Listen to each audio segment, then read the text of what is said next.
Welcome back to the channel.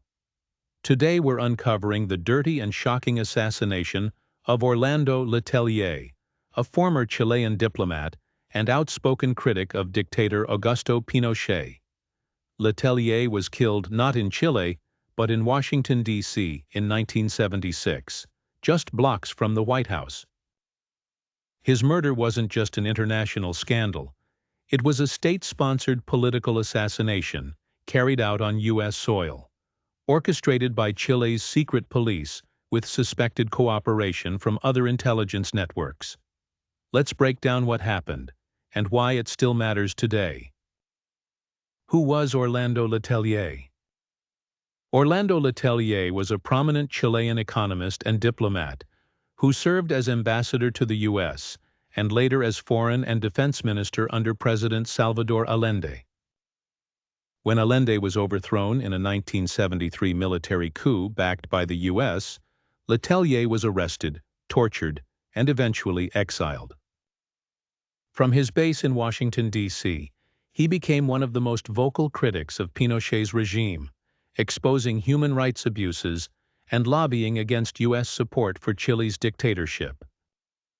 He was especially effective in blocking international loans to Pinochet's government, a move that made him a direct threat to the regime's legitimacy and finances.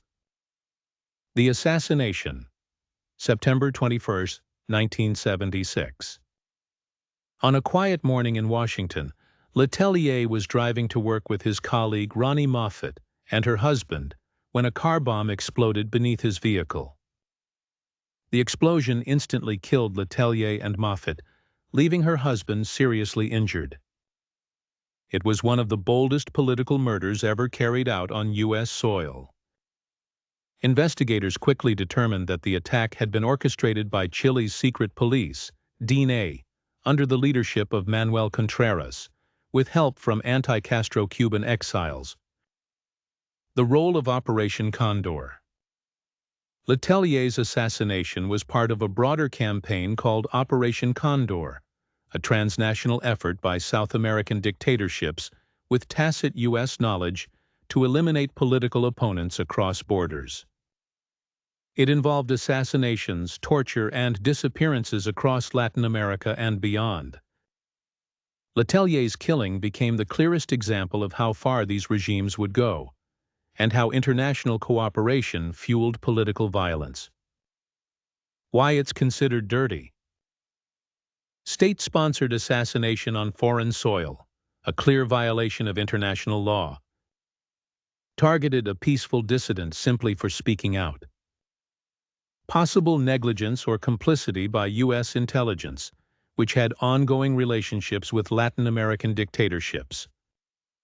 Legacy and impact. Letelier's death shocked the world and exposed the global reach of authoritarian violence. It led to greater scrutiny of U.S. foreign policy and its support for oppressive regimes. In the decades since, several people, including Manuel Contreras, were eventually convicted in Chile, but many questions remain unanswered. The assassination of Orlando Letelier wasn't just a brutal crime. It was a symbol of how power, fear, and politics can silence voices of truth, even in the heart of a democracy. His legacy lives on as a fighter for justice, and his story stands as a warning about what happens when governments abandon the rule of law. If you found this story powerful, don't forget to like, subscribe, and hit the notification bell for more untold truths from history's darkest corners. Drop your thoughts in the comments. Who should we investigate next? Until then, stay informed and stay curious.